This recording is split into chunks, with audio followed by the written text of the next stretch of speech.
So this was a scenic little trip to Bangkok, where I am right now, already in a taxi. There's this little trick when you arrive to Bangkok, to the smaller airport, Don Muang airport. If you want to grab a taxi quicker and cheaper, instead of taking it from arrivals level, you go up to the departures level and just grab a taxi from there. It's usually faster, no lines, and you don't have to pay the airport surcharge of, I think, 50 baht. So that's what we do. And now I'm on my way to the Polish embassy to take care of business.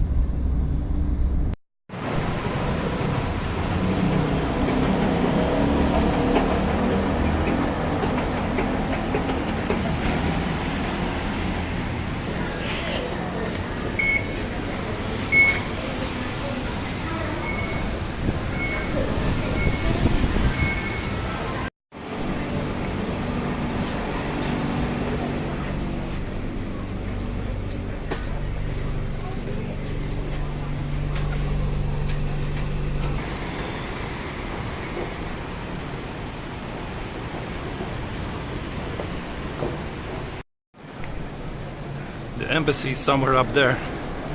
It's a short walk from the BTS station. But even a short walk here in the smog, it instantly gives me cough.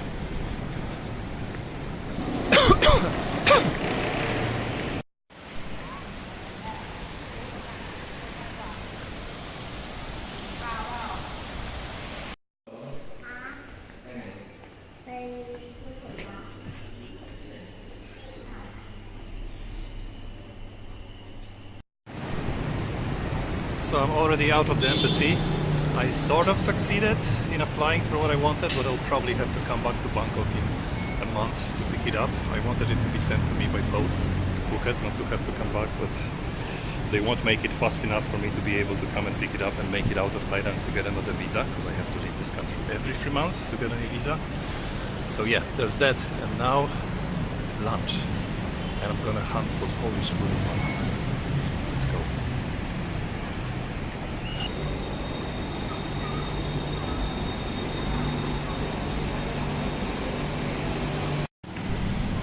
I could grab a ride with one of those guys, motorcycle taxi drivers, but I feel like walking. We don't get enough space to walk. Not that there's a lot of space to walk in Bangkok, but still, at least they have sidewalks, which we don't really have in Phuket. And distances in Phuket are generally too big to cover on foot, so there you go. We mostly drive. Here I get to use my feet. I actually know where I'm going. I got an address from a friend, a Polish friend living here in the city, that's recently a cafe opened, which is mostly Isan, northern Thai food. But he told me that there is also a Polish section on the menu, and you can get pierogi and you can get żurek and all the other amazing Polish food that everybody who calls themselves a foodie should try one day. I can't say I miss Polish food because my parents recently visited and we were eating plenty of Polish food for a month. We had pierogi, we had schabowe, which is like pork chops, and we had Polish soups and all the other stuff, and szarlotka, which is apple pie. But still, to try restaurant-made Polish food in Bangkok is going to be something new for me.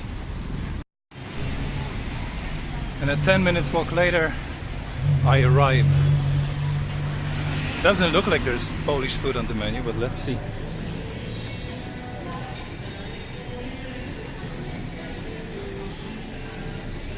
Hi.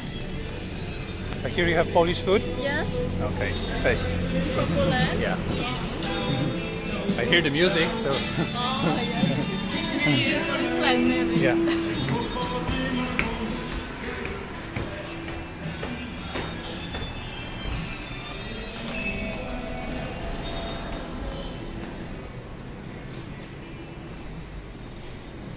Well, there's Polish music, there's Poland on the TV, Warsaw. Let's see what's on the menu. So here's the menu. There's the view of Polish cities out there. I don't know which one is that. Maybe my Polish viewers would recognize. Panorama of, maybe it's Warsaw, I don't know. Wow, that's beautiful. Anyways, here's the menu. So there is Góralska deska, which I expect is a board of different kind of cheeses and maybe some cold cuts. Then there is zupa zbójnicka z jajkiem i chlebem, which I assume is some sort of żurek with egg and bread in Poland is just amazing. Then there is the main course, and it's of course pierogi. Who hasn't heard about pierogi? So they come with meat, with potatoes and cheese. They are called ruskie, which is, by the way, not Russian, but it's, I don't remember the story, but it's not Russian. It's mostly more correct to say it's Western Ukrainian and actually very Polish. And then there's pierogi with cabbage and mushrooms. Then there's bigos z chlebem, which is sort of a sauerkraut stew with lots of meat and bread. Gołąbki, which is a filling made of sometimes of rice, sometimes of kasha, wrapped in boiled cabbage leaves. Finally, there is kotlet schabowy, which is pork chop with pureed potatoes and a salad. And drinks, Polish vodka, żubrówka, which is Polish vodka made with like a flavored with bison grass. And a drink, cocktail, because you usually drink this vodka with apple juice, sok jabłkowy. So I'm gonna start ordering now. I didn't have breakfast, so it's gonna cost me, but hey, you don't eat Polish food in Bangkok every day. And the food just arrived. This is really surreal to sit in the center of Bangkok and look at pierogi on my plate. There's 5 of them. 2 are with meat, I suppose those 2, and 3 are with potato and cheese, which is ruskie. And then I got a soup. They call it sort of hunter's soup. No, like a robber's soup.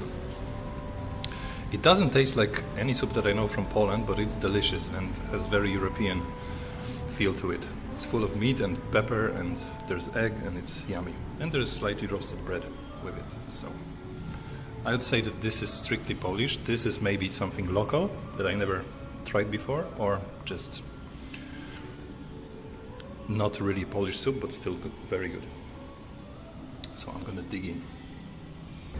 And that's my talerz, my plate of pierogi, and my plate of soup. That's how any plate of pierogi looks like after you sit down and spend 5 minutes with it. Usually I have maybe 10, 12, 15 pierogi at one go. Here it was 5, but I'm already full.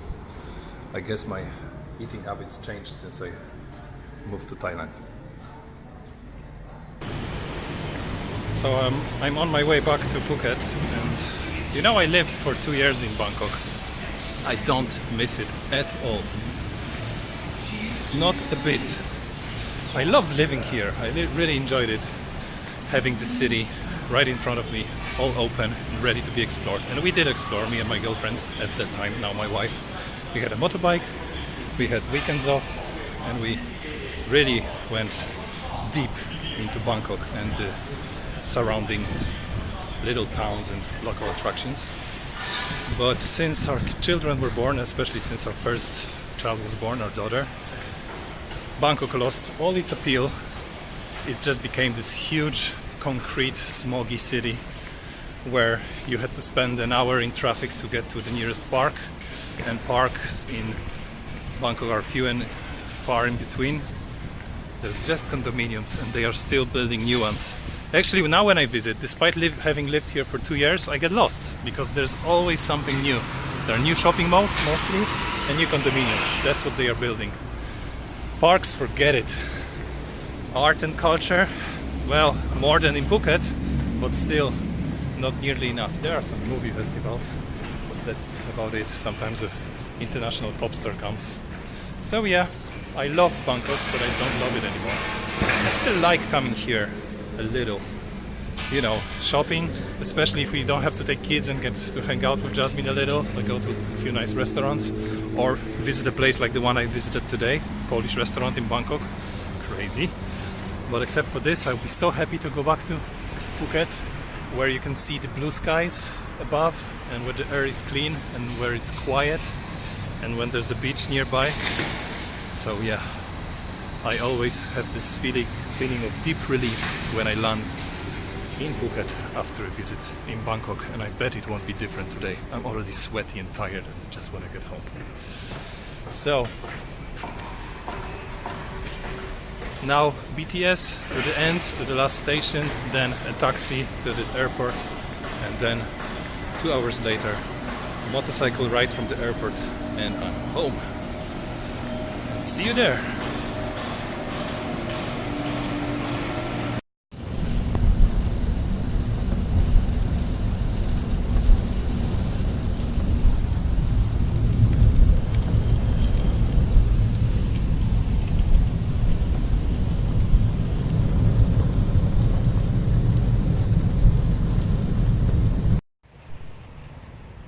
And there it is, Phuket Airport.